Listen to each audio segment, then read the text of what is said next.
Hello everyone, I'm Janvi Sarunki and welcome back to my YouTube channel. Currently we are dealing with the chapter that is life process. उसमें हमारा part चल रहा है about respiration. So हमने 3-4 lecture देख लिए. Last lectures में मैंने एनर्जी का पॉइंट सारा क्लियर किया. After that I taught you about पूरा environmental basis type of aerobic and aerobic respiration and anaerobic respiration. तो वो पॉइंट्स हमने देख लिए. Today we going to start with that is human respiration. हम आज टॉपिक स्टार्ट करने वाले that is human respiratory system. तो आज का टॉपिक है हमारे पास that is human respiratory system. अब इस बात को थोड़ा सा गौर से सुनना, ठीक है. अभी तक हमने जो भी पढ़ा, ठीक है, that was the basics of respiration. तो हमें बेसिक्स क्लियर करने में 4 से 5 लेक्चर लग गए. Because if we are not like gonna deal with the basics, तो आप आगे चैप्टर में जो हायर लेवल के कॉन्सेप्ट्स है आप उसको पचा नहीं पाओगे. इट्स नॉट कि ये बेसिक्स डायरेक्टली यूज़ होंगे कहीं पे. No, it's not like that. But like जो हमारे पास बेसिक्स का बेस होता है, राइट, वो हमें हेल्प करता है आगे जाके बड़ी चीज़ें डाइजेस्ट करने में. ओके अगर हमारे पास बेस नहीं होता तो हम वो जो बड़ी चीज़ें आगे जाके स्टडी करने वाले, डील करने वाले, राइट. एक होता है ना कि लाइफ में हम जब बड़ा करने वाले तो छोटे छोटे हर्डल्स हमें उसके लिए प्रिपेयर कर रहे होते हैं, right. So in the similar way जब आप चैप्टर में बड़ा कॉन्सेप्ट पढ़ने वाले हो उससे पहले आपको ये छोटे छोटे कॉन्सेप्ट क्लियर मतलब पढ़ने होते ताकि आप उस बड़ी चीज़ के लिए रेडी हो पाओ. एंड वो बड़ी चीज़ कौन सी है हमारे पास? That is human respiratory system. Now हमारे पास डिफरेंट टाइप ऑफ ऑर्गेनिजम्स है, like unicellular organism, multicellular organism, right. तो ह्यूमन्स जो है वो मल्टीसेलर में आते हैं. हम फिलहाल लाइक इनिशियली बात करते हैं. ओके वो यूनिसेलर का मैं लास्ट में बता दूंगी. आज हम फोकस करते हैं ह्यूमन रेस्पिरेटरी सिस्टम के ऊपर. तो जब हम बात करते हैं ह्यूमन रेस्पिरेटरी सिस्टम की, right, human is a multi cellular organism, right. ये क्या है? एक मल्टी सेलुलर ऑर्गेनिज्म है. सिस्टम मतलब क्या होता है? What is the meaning of system? देखो बेसिक से बता रही हूँ, वेरी बेसिक, इससे बेसिक कहीं नहीं मिलेगा, ठीक है. तो व्हाट इज सिस्टम? सिस्टम क्या होता है? नहीं वो रील वाला सिस्टम नहीं. सिस्टम मतलब क्या होता है? जब हम बात करते हैं सेल, राइट, सेल से बनता है टिश्यू, टिश्यू से बनते हैं ऑर्गन्स, एंड जब बहुत सारे ऑर्गन्स एक साथ काम करते हैं then we call it as system. Organ से क्या बनता है? Organ system, organ system. तो मैं इस सिस्टम की बात कर रही हूँ यहाँ पर.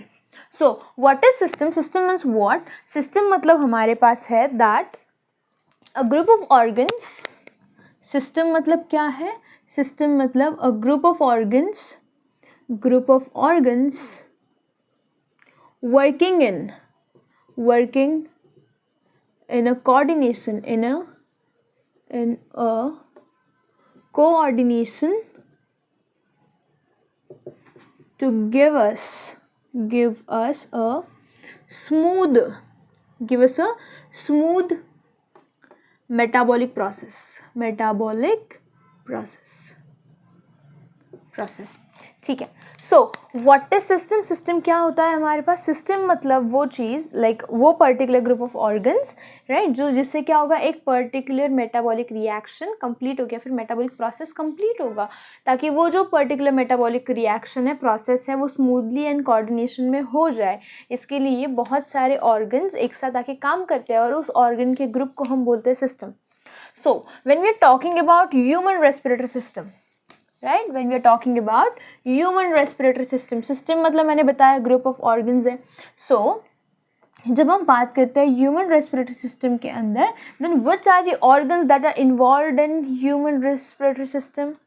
क्वेश्चन क्या है हमारे पास? Which are the organs which are black pen से लिखूँ, थोड़ा अच्छा लगेगा मुझे भी. सवाल ब्लैक से, आंसर ब्लू से, है ना.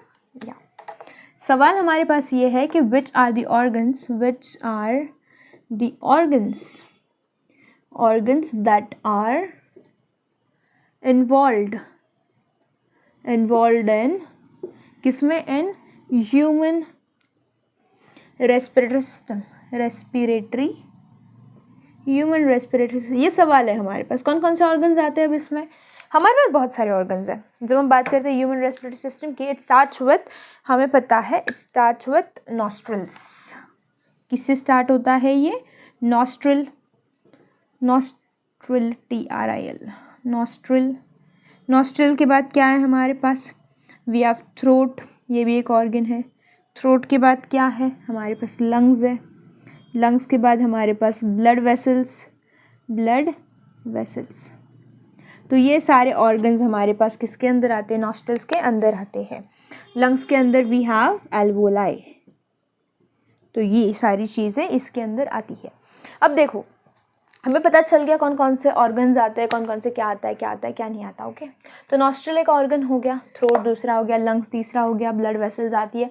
Blood vessels is part of circular system as well as respiratory system. Blood vessel तो हर किसी में आती है, ठीक है, because it is the way by which we are gonna transport one element from one place to another, ठीक है, तो वो तो हर किसी में आने वाली है।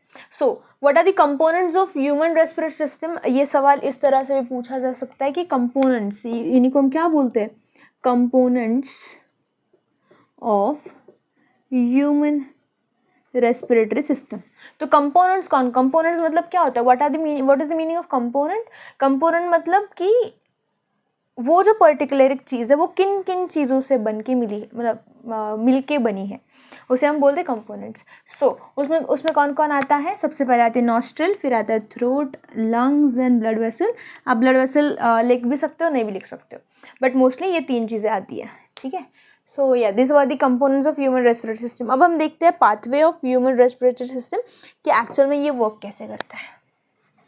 तो ये मैं फ्लो चार्ट की फॉर्म में दूंगी, बिकॉज मुझे लगता है flow chart is the best way to revise, and theory तो मुझे NCERT के अंदर भी मिल जाएंगी, राइट। तो नोट्स हमें नहीं मिलने वाले कहीं पे प्रॉपर से, जो एक्चुअल में जहाँ से सवाल आ रहे हैं, तो यहाँ से सवाल आएंगे 100%। ओके, तो रिवीजन के लिए notes is the best thing. तो आई वुड सजेस्ट यू कि आप भी नोट्स बनाओ अपने खुद के, because self notes are the best notes to study.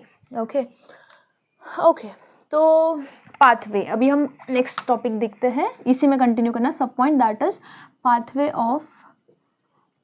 Of human respiratory system.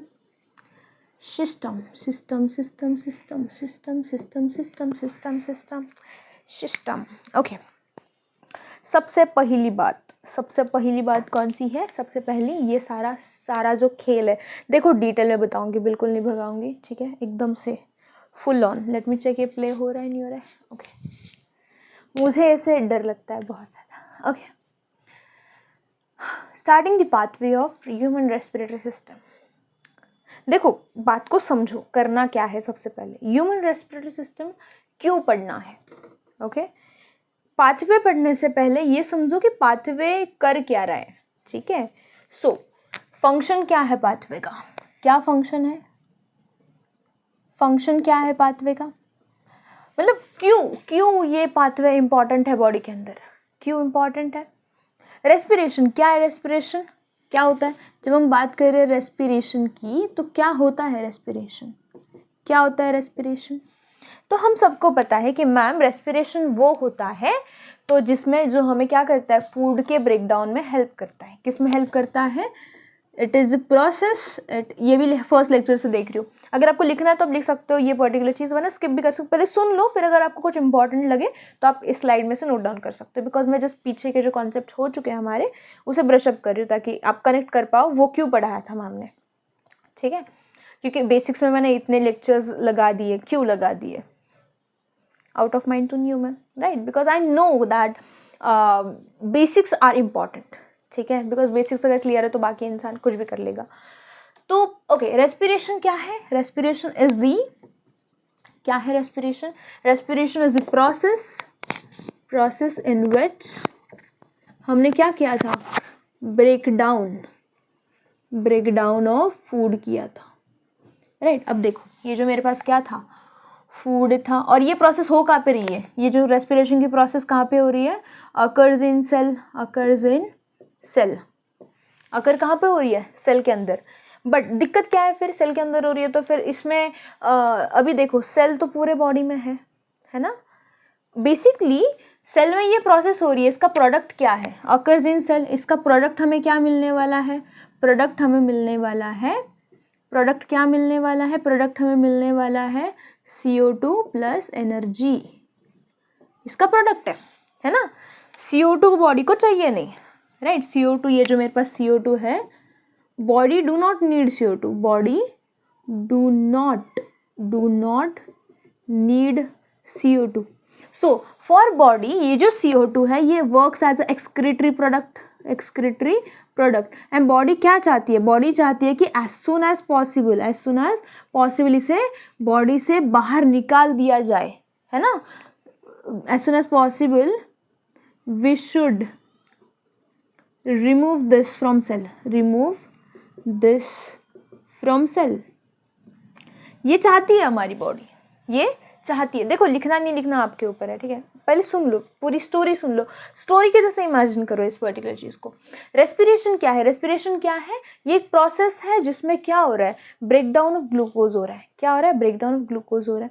बढ़िया, बहुत बढ़िया मैम, ब्रेकडाउन ऑफ ग्लूकोज हो रहा है। ये प्रोसेस कहाँ पे हो रही है, सेल के अंदर, राइट। बट यहाँ पे मुझे एक बात बताओ, यहाँ पे लंग्स का कनेक्शन कहाँ से आया, यहाँ पे नॉस्ट्रल्स का कनेक्शन कहाँ पे आया, नॉस्ट्रिल का कनेक्शन कहाँ पे आया, नॉस्ट्रिल हो गया, उसके बाद वो जो हमने लिखा था क्या, थ्रोट का कनेक्शन कहाँ से आया, है ना। इसमें ये हमारे ब्लड वेसल्स का कनेक्शन कहाँ से आया, वाई ऑल दिस, क्यों,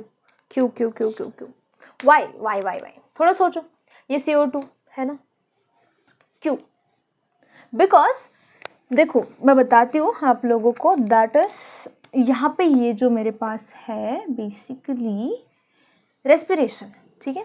रेस्पिरेशन हो रहा है, वहाँ पे एक बाय प्रोडक्ट निकल रहा है, ये वाला, ये क्या है मेरे पास, ये बाय प्रोडक्ट है। और बॉडी चाहती है कि इस बाय प्रोडक्ट को बाहर निकाल दिया जाए एज सुन एज पॉसिबल, ठीक है। सो एंड ये जो प्रोसेस है इसमें हमें लगता है, ये प्रोसेस देखो कैसा है ना। अगर मैं यहाँ पे लिखूँ, ये मेरे पास ग्लूकोज है ना, और ये मेरे पास एक्ट कर रहा है एज अ फूड के जैसे, ये फूड है मेरे पास, ये जो मेरे पास फूड है बढ़िया से, तो ये जो फूड है इसमें हमें चाहिए, फूड को हमें कन्वर्ट करना है किसके अंदर, फूड को हमें कन्वर्ट करना है, ब्रेक डाउन करना है, ताकि हम क्या बना सके, ATP, इसी को हम क्या बोल रहे हैं, एनर्जी बना सके, प्लस क्या बना सके, CO2 बना सके। बट इस प्रोसेस में मुझे चाहिए ऑक्सीजन, है ना। इस प्रोसेस में जब हम बात करें ह्यूमंस की, किसकी बात कर रहे हैं, ह्यूमंस की, बिकॉज इन ह्यूमंस ये कैसी है, एरोबिक प्रोसेस है ना, एरोबिक प्रोसेस है। तो एरोबिक अगर प्रोसेस है एंड ऑक्सीजन हमें चाहिए, सो यहाँ पे बात क्या आती है, फॉर किसके लिए, दो चीज़ों के लिए। पहली चीज़ transport of O2 in cell, and second transport from कहाँ से कहाँ, from lungs to cell, sorry, transport of O2 in cell from, ऐसे नहीं लिखते हैं इसको, transport of O2 from lungs to cell and second चीज़ क्या है मेरे पास, ट्रांसपोर्ट ऑफ CO2, ये जो मेरे पास CO2 बना, ये चाहिए क्या मुझे, ये चाहिए क्या, नहीं, इसे बाहर निकालना है बॉडी से, तो इस CO2 को निकालना है from cell to lungs and वहाँ से आउट, है ना। तो ये आउट करने के लिए हमें क्या चाहिए, वी नीड ये पूरा सब material, what we need, we need respiratory system, क्या चाहिए हमें, रेस्पिरेटरी सिस्टम चाहिए। बेसिक से देखो, बहुत बेसिक से क्यों चाहिए रेस्पिरेटरी सिस्टम, पाथवे क्यों चाहिए बॉडी में, अगर रेस्पिरेटरी सिस्टम ना हो तो क्या हो जाएगा, अगर ना हो तो क्या हो जाएगा, CO2 बाहर निकलेगा नहीं, ऑक्सीजन वहाँ तक पहुँचेगा नहीं, ऑक्सीजन पहुँचा नहीं तो ये जो आपने ग्लूकोज खाया था उसका ATP एंड CO2 में कन्वर्जन होगा नहीं, तो ATP अगर बनेगा नहीं तो आपकी बॉडी खत्म, है ना। एनर्जी चाहिए हर प्रोसेस के लिए, विदाउट एनर्जी तो कुछ नहीं हो रहा है। तो अगर एनर्जी चाहिए तो एनर्जी के लिए ऑक्सीजन चाहिए, अगर वहाँ पे ब्रेक डाउन हो रहा है तो CO2 भी तो बन रहा है, तो CO2 को बाहर निकालने के लिए भी हमें कुछ चाहिए। तो for that purpose we need, क्या नीड, रेस्पिरेटरी सिस्टम। क्या चाहिए हमें? Respiratory system. अब आते हैं पाथवे के ऊपर। आई होप इंपॉर्टेंस आपको समझ में आ गया है। अब इसमें से आपको जो जो पॉइंट्स इंपॉर्टेंट लगे, कंक्लूजन ये वाला है मुझे लगता है, आपको जो जो पॉइंट्स ओके लगे आप अपने हिसाब से नोट डाउन कर लेना, ठीक है? पॉज कर लो और नोट डाउन कर लो। बढ़िया, ठीक है। देखो आगे का पॉइंट है हमारे, मैंने पाथवे भी रख कर दिया। Okay fine, I write it again. Okay so point is that कि पाथवे ऑफ, मैं कुछ ज़्यादा ही डिटेल में पढ़ा रही हूँ I guess, okay but I am happy with that. Pathway of respiration या फिर human respiratory system, human respiratory, मैंने इतना डिटेल में कभी नहीं पढ़ाया। ओके नहीं, ऐसा नहीं, मतलब कि मैंने अभी तक जिन बच्चों को पढ़ाया अच्छे से नहीं पढ़ाया। मैं हर किसी का लेवल चेक करती हूँ ना पहले, like I ask them some questions, तो अगर मुझे उनके क्वेश्चंस के आंसर्स मिल गए then I can decide the level of students. तो मेरा किस लेवल से पढ़ाना है डिपेंड्स ऑन द स्टूडेंट्स। तो मैं अभी यहाँ से ऐसे पकड़ के चल रही हूँ कि आपको कुछ नहीं आता, ठीक है? मतलब हर किसी का आता होगा, ऑब्वियस सी बात है। तो I am just taking from 0 to आपका लेवल। तो या ओके, मूविंग फॉरवर्ड, स्टार्ट करते हैं हमारा ह्यूमन रेस्पिरेटरी सिस्टम। तो ये जो ह्यूमन रेस्पिरेटरी सिस्टम है ये स्टार्ट होता है नॉस्ट्रल से। आपको फ्लो चार्ट के टर्म में लिखना है, ठीक है? नॉस्ट्रिल सबसे पहले क्या है?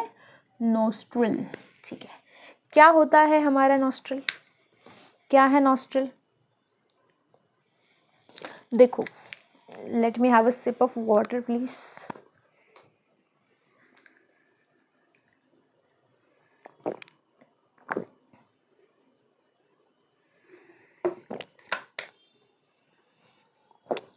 Okay so the point is कि ह्यूमन रेस्पिरेटरी सिस्टम की जब आप बात कर रहे हैं तो नॉस्ट्रिल है वहाँ पर, है ना? नॉस्ट्रिल क्या है?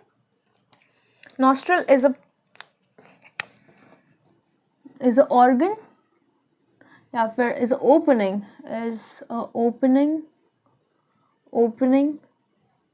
इन नोज, है ना? हमारा ये जो नोज है इसमें ओपनिंग्स है 2, so that openings are called as nostril. Nostril is a opening in nose that allows, वो क्या करती है? वो क्या अलाउ करती है? अलाउज, वो क्या अलाउ करती है?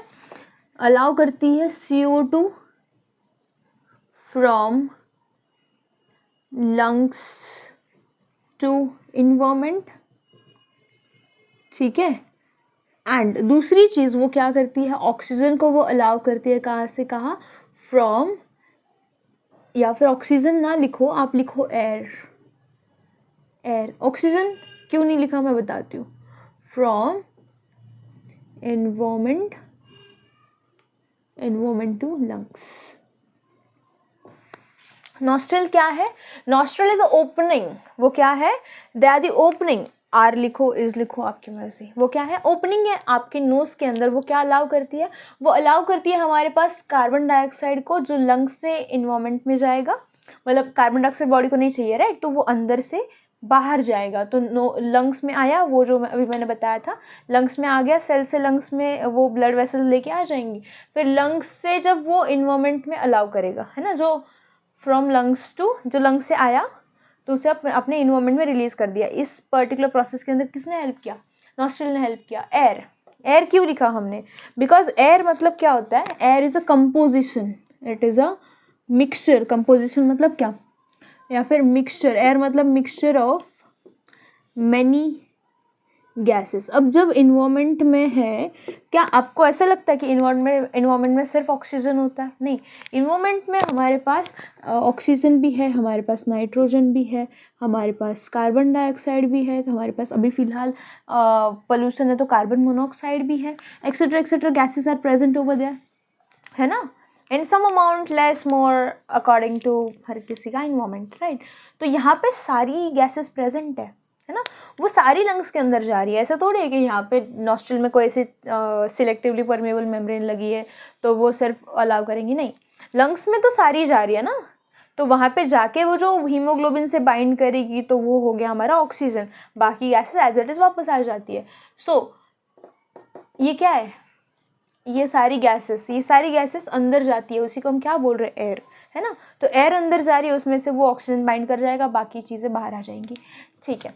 ओके, ये हो गया नॉस्ट्रल। अब नॉस्ट्रल के बारे में एक और चीज़ मैं आप लोगों को बताती हूँ, that nostril have fine hairs. Nostril के पास क्या होता है, नॉस्ट्रल हैव, देखो ये ऐसे बनाना है, ठीक है, फ्लो चार्ट ऐसे लिखते लिखते जाना है नीचे, ठीक है। तो ये हो गया मेरे पास क्या है, पहला पॉइंट। उसके बाद मैं आपको सेकंड पॉइंट बताती हूँ, दैट इज, ब्लैक पेन से लिखना चाहिए मुझे ऐसा लगता है, ये इससे लिखती हूँ, ठीक है। Nostril have fine hairs. Nostril के पास क्या है, कुछ फाइन हेयर्स है, क्या है, कुछ फाइन हेयर्स है ना, सबके नाक के अंदर बाल होते हैं, या exactly. So nostrils have some fine hairs. अब क्यों नाक के अंदर बाल क्यों होते हैं है ना, why do we have hairs in our nose, क्यों होते हैं, किसी के कान के इधर भी होते हैं, जो बड़े बड़े लोग होते हैं, है ना, लाइक एल्डर पीपल्स, तो उनके इधर भी बाल होते हैं थोड़े थोड़े। तो why do we have hairs on our body, या फिर why do we have hair, basically अभी यहाँ पे फोकस करते हैं, why do we have hairs in the nose, क्यों वाई, क्या रीज़न है उसके पीछे, क्या रीज़न है, what is the reason? Reason is that NCERT कहती है दैट एयर पासिंग, देखो मैं डायरेक्टली फंक्शन लिखती हूँ, बेटर ऑल। फंक्शन क्या है उसका, फंक्शन हमारे पास है दैट, पहला फंक्शन यहाँ पे लिखती हूँ, function is that air passing through the nostril is filtered by the fine hairs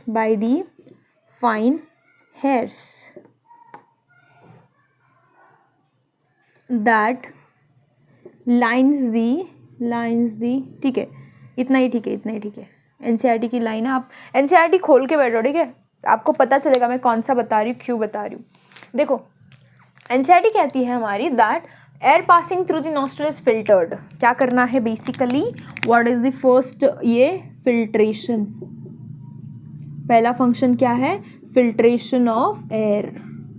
देखो एयर लिखा है, क्या लिखा है, एयर लिखा है, एयर, इसलिए मैंने भी यहाँ पे एयर लिखा, ठीक है। एयर वाई एयर लिखा और ऑक्सीजन क्यों नहीं लिखा, because it is a mixture of gases, therefore हमने एयर लिखा ना कि ऑक्सीजन, ठीक है। Nostril have fine hairs, nostril के अंदर क्या है, फाइन हेयर्स है, एंड उससे क्या हो रहा है, फिल्ट्रेशन हो रहा है। देखो ऐसे हेयर्स होंगे बहुत सारे, जैसे कि यहाँ पे हमें क्या निकालना है, मतलब फिल्ट्रेशन किसके थ्रू हो रहा है। अब जब आप सांस लेते हो तो हमें पता है कि सॉरी, हमें पता है दैट हमारे एयर के अंदर डस्ट पार्टिकल्स हो सकते हैं, है ना। तो ये क्या करता है, इट प्रिवेंट्स, सब point, it prevents entry of, अभी ये एनसीईआरटी के अंदर गिवन नहीं है, बट ये पॉइंट ऑब्वियसली मुझे एक्सप्लेनेशन करना है, तो I am gonna right it. It prevents entry of dust particles,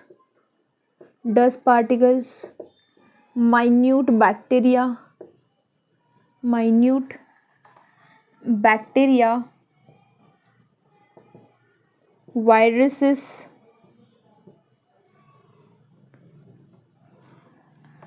from direct entry, ये डायरेक्ट एंट्री नहीं होने देता, ठीक है, ये क्या नहीं होने देता, डायरेक्ट एंट्री नहीं होने देता हमारे सिस्टम के अंदर, क्योंकि अगर डायरेक्टली ये सारे पार्टिकल्स चले गए तो हमें क्या हो जाएगा, इन्फेक्शन हो जाएगा, डस्ट पार्टिकल्स एक्सेट्रा, इन चीज़ों की ये क्या नहीं होने देता, it prevents from direct entry of it prevents direct entry of dust particle, हाँ ठीक है, ये लिखने की ज़रूरत नहीं है। It prevents entry of dust particles, minute bacteria, viruses अंदर डायरेक्टली जाने से वो क्या करता है, उसे रोकता है, ठीक है। ओके, ये हो गया हमारे पास फर्स्ट फंक्शन कि हमने फिल्ट्रेशन कर दिया। सेकंड फंक्शन मैं बताती हूँ, मे बी म्यूकस में बताती हूँ, ठीक है, इसको आप नोट डाउन करो। ओके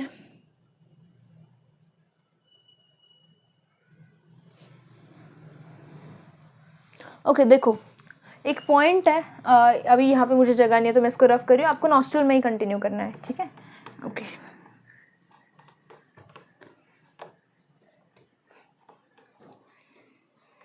यहाँ पे ये हमारा जो हेयर लाइक स्ट्रक्चर का पॉइंट था ये कंप्लीट हो गया, फंक्शन उसका मैंने बता दिया, ठीक है।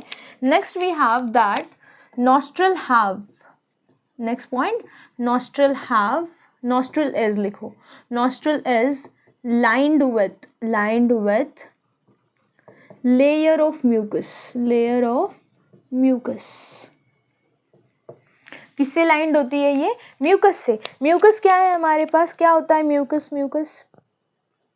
या फिर आप बोल सकते हो दैट पैसेज, या फिर क्या लिख सकते, नॉस्ट्रल ना लिख के आप लिखो that is passage is lined with mucus. Passage क्यों बोला? वो जो पूरा ही पैसेज है रेस्पिरेटरी ट्रैक्ट का एंटायरली, ठीक है, नोज से लेकर लंग्स के ऊपर तक, ठीक है, लंग्स के अंदर भी म्यूकस होता है, ऑब्वियस सी बात है, इट इज ऑल्सो लाइंड। तो पूरा जो रेस्पिरेटरी सिस्टम है it is lined with mucus, ठीक है। जो entire passage it is lined with, layered with the layer of mucus. What is mucus? Mucus is जैसे कि हमें सर्दी हो जाती है ना, तो सर्दी होने के बाद क्या होता है, वो एक फ्लूइड बाहर निकलता है, दैट फ्लूइड इज म्यूकस। वो जो फ्लूइड है म्यूकस है। So it is a fluid, it is a fluid. ये क्या है? Fluid that is high in, ये क्या है? हाई कॉन्सेंट्रेशन किसका होता है इसमें? High, it contains high concentration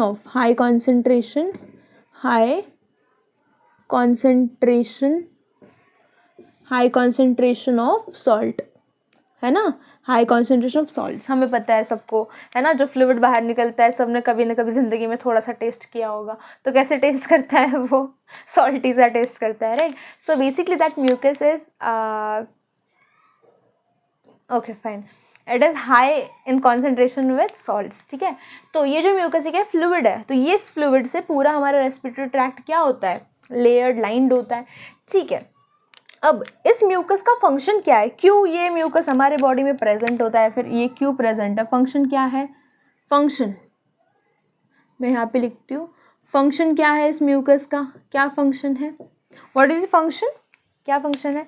basically ये अगर म्यूकस हमारे पास है, ठीक है, ये क्या है? अगर ये म्यूकस है, जो हेयर्स ने डस्ट पार्टिकल्स कैप्चर किए, अगर जब तुम्हें क्या हो जाता है, अगर किसी को डस्ट पार्टिकल्स की एलर्जी हो, ठीक है, और वो अगर डस्ट पार्टिकल्स में चला जाए तो क्या होता है? क्या होता है? डस्ट पार्टिकल्स की अगर किसी को एलर्जी है और अगर वो डस्ट पार्टिकल्स के अंदर चला जाए तो उसे सर्दी हो जाती है, एंड वहाँ से क्या रिलीज़ होना स्टार्ट हो जाता है? म्यूकस रिलीज़ हो जाना स्टार्ट होता है। वो म्यूकस वहाँ पे कर क्या रहा है? वो म्यूकस क्या करता है?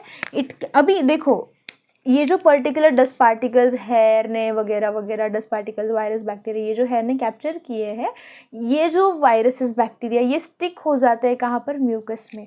सो we can write that mucus captures the dust particle, we can say viruses, bacteria, उसके बाद क्या है हमारे पास?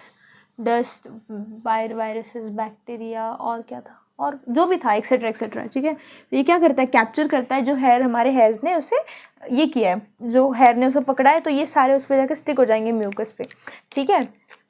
सेकेंड, इट मेंटेन्स, ये क्या करता है? Maintains the temperature of air, ये इंपॉर्टेंट है, टेम्परेचर ऑफ, ये इंपॉर्टेंट है, स्टार मार्क कर लो। It maintains the temperature of air entering the respiratory passage, तो रेस्पिरेटरी पैसेज में जो भी एयर जा रही है ये क्या करती है? वहाँ पे उसका टेम्परेचर मेंटेन करती है। ये क्या करती है? Maintains the temperature. ये क्या करती है? मेंटेन करती है टेम्परेचर को। कैसे? अब हमारा ये नॉस्ट्रल है, मानो, है ना, ये हमारा नॉस्ट्रल है, ये हमारा पूरा नोज़ है, यहाँ पे रेस्पिरेटरी ट्रैक्ट होगा। अब एयर यहाँ से जा रही है, ये क्या है? मेरी एयर। यहाँ पे प्रेजेंट है मेरा म्यूकस, ये क्या प्रेजेंट है? ये प्रेजेंट है मेरी थीन लेयर ऑफ म्यूकस। ये रेस्पिरेटरी पैसेज में भी क्या प्रेजेंट है, थिन लेयर ऑफ म्यूकस ऐसे प्रेजेंट है। अब ये जो एयर है जिसका टेम्परेचर पता नहीं क्या क्या है, जैसे ठंडी में तुमने देखा होगा है ना, मतलब बाहर की टेम्परेचर जो भी हो, हमारा बॉडी का टेम्परेचर मेंटेन रहता है, बाहर मतलब बाहर एकदम ठंडी पड़ रही हो या फिर बाहर बहुत ज़्यादा गर्मी हो रही हो, है ना, किसी भी कंडीशन में बॉडी में जो एयर जाती है क्या उसका टेम्परेचर चेंज होता है क्या? अगर वैसा हो गया, देखो अगर तुमने सुना होगा कि मम्मी जब भी हमें बोलती है कि बाहर हम जाते हैं, मम्मी हमें क्या बोलती है कि भाई स्वेटर घालून जा, है ना, मतलब स्वेटर पहन के जाओ, या फिर वो कैप पहन के जाओ, रुमाल बांध के जाओ। Why? Because she don't want कि हमारे सिस्टम में बाहर की ठंडी गर्म हवा जाए, बिकॉज उससे क्या होगा, क्योंकि ठंडी हवा अगर लंग्स में चली गई तो वहाँ पे म्यूकस का प्रोडक्शन बढ़ जाएगा, बिकॉज म्यूकस का फंक्शन क्या है, टेम्परेचर को मेंटेन करना। अगर वो ठंडी हवा लंग्स में चली गई तो, या फिर यहाँ पे चली गई हमारे रेस्पिरेटरी ट्रैक्ट के अंदर, तो क्या हो जाएगा, हमें फिर वहाँ पे म्यूकस का रिलीज होगा, बिकॉज म्यूकस क्या करता है, मेंटेन करता है टेम्परेचर। फिर बॉडी को लगेगा अरे वो तो गर्म ठंडी हवा आ रही है बाहर से, तो हमें मेंटेन करना पड़ेगा, तो वहाँ पे क्या हो जाएगा, म्यूकस का रिलीज बढ़ जाएगा। म्यूकस बढ़ गया तो इसीलिए हमें होती है सर्दी, है ना। सो ये ना हो इसीलिए क्या है, यहाँ पे म्यूकस प्रेजेंट है ऊपर ही, ताकि जो भी हवा आ रही है हम यहीं पे उसका टेम्परेचर मेंटेन करेंगे। ठंडी हवा आ रही है तो भी यहाँ पे 37 डिग्री का क्या म्यूकस प्रेजेंट, हमारी बॉडी का टेम्परेचर 37 होता है, तो यहाँ पे 37 डिग्री का टेम्परेचर होता है। तो यहाँ पे मतलब जब तक वो लंग्स तक हवा जाएगी, है ना, लंग्स तक जब तक हवा जाएगी उसका टेम्परेचर हम क्या कर देंगे, ±37 35 के आसपास उसको ला के रख देंगे, ताकि बॉडी में डायरेक्टली बाहर के टेम्परेचर की हवा ना जाए। So what is the function of mucus? It maintains the temperature of air जो रेस्पिरेटरी पैसेज में जा रही है, ठीक है। आई होप कि ये क्लियर है आपको।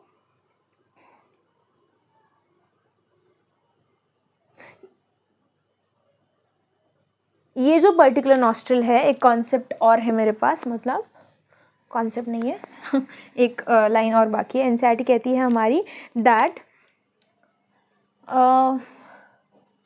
जो हमारे पास क्या था इनिशियली, हेयर्स, या फिर वो जो हेयर का पॉइंट था उसमें एक पॉइंट ऐड करना, that fine hairs increase the surface area, surface area increase करते हैं। अब सरफेस एरिया कैसे इंक्रीज होता है, देखो अगर यहाँ पे हेयर्स नहीं होते, ऐसे होता सीधा लाइन, ठीक है, और यहाँ पे एक है कि यहाँ पे हेयर्स है, तो देखो यहाँ पे सिर्फ इतनी जगह है, ठीक है, यहाँ पे भी उतनी ही जगह है, तो इसमें तो कोई डिफरेंस नहीं आएगा। बट हेयर्स है यहाँ पर, तो क्या इसके अराउंड ये सरफेस एरिया बढ़ गया, है ना, म्यूकस यहाँ भी तो लाइन होगा थोड़ा थोड़ा, तो यहाँ पे क्या ये ऊपर वाला सरफेस एरिया बढ़ गया, मतलब वहाँ की सरफेस बढ़ गया ना। सो ये पॉइंट हेयर्स में ऐड कर देना, ठीक है, ओके। तो हेयर क्या करे, fine hairs increase the surface area, second function, ये क्या है उसका सेकंड फंक्शन, तो लास्ट स्लाइड में आप ये वाला पॉइंट ऐड कर देना, ठीक है। नेक्स्ट इट सेज दैट ये जो हमारे पास नॉस्ट्रल है, ठीक है, नेक्स्ट पॉइंट मैं यहाँ पे लिखती हूँ, nostril is rich in blood supply। किस में रिच है ये, ब्लड सप्लाई में रिच है, blood supply, rich in blood supply, ये एनसीईआरटी बोलती है। क्यों, वाई, रीज़न क्या है इसका, why it is rich in blood supply, मतलब यहाँ पे बहुत सारी ब्लड सप्लाई है, बहुत सारी ब्लड वेसल्स सराउंड करती है किसे, नॉस्ट्रिल को। क्यों, क्या रीज़न है, देखो हमें क्या करना है, मेंटेन करना है टेम्परेचर को, क्या करना है, टेम्परेचर को मेंटेन करना। और टेम्परेचर मेंटेन के लिए अब अगर तुमने थोड़ा सोचा होगा, है ना, बॉडी का मतलब क्या होगा, जो ठंडी हवा जा रही है वो सारी ठंड, जो मतलब एक होता है ना टेम्परेचर, वो सारा टेम्परेचर कौन एब्जॉर्ब करेगा, वो एब्जॉर्ब करेगा ब्लड, मतलब कहीं ना कहीं वो टेम्परेचर जाना चाहिए, हमारा ब्लड गर्म है ना, वो जो एयर आ रही है वो कैसे है, ठंडी है, तो यहाँ पे होता है कि टेम्परेचर एक्सचेंज हो जाता है ना, ट्रांसफर, हीट का ट्रांसफ़र होता है, तो हीट का ट्रांसफ़र हो रहा है। हीट का ट्रांसफ़र कैसे होता है, वो जो ठंडा टेम्परेचर है वो जाता है ब्लड में, ब्लड का गर्म टेम्परेचर, मतलब बैलेंस करने की कोशिश करते हैं कि भाई हमारा जो टेम्परेचर हम बैलेंस करें। तो इसमें कौन हेल्प करता है, ब्लड वेसल्स, वो जो भी हीट ट्रांसफ़र है उसमें कौन हेल्प करता है, ब्लड वेसल्स हेल्प करती है। So it helps in maintaining of blood, I mean maintaining of temperature of air air by किस process, by heat transfer and balance.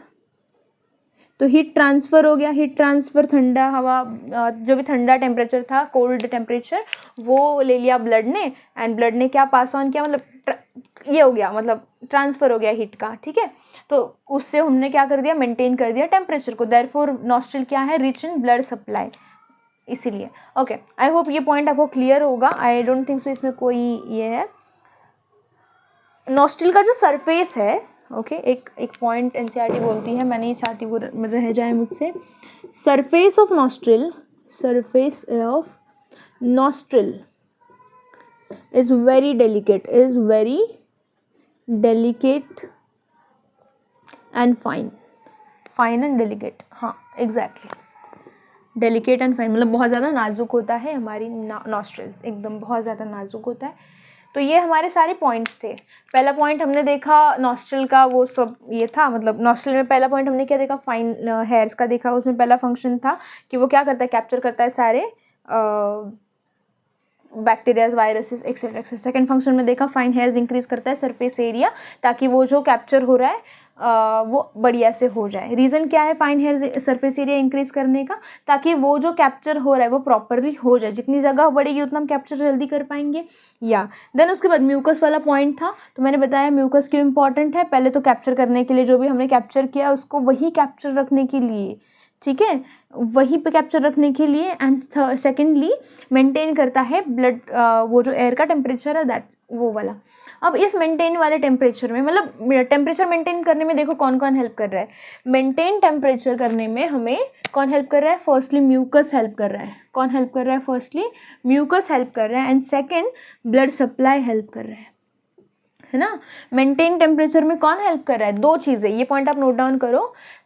कौन कौन हेल्प कर रहा है मेंटेनिंग ऑफ टेम्परेचर में, firstly mucus and second is blood supply. यहाँ पे भी मेंटेनिंग टेम्परेचर पॉइंट है, यहाँ पे भी मेंटेनिंग टेम्परेचर पॉइंट है। तो मेंटेनिंग ऑफ टेम्परेचर में कौन कौन हेल्प करता है, nostril and as well as mucus, sorry blood supply as well as mucus.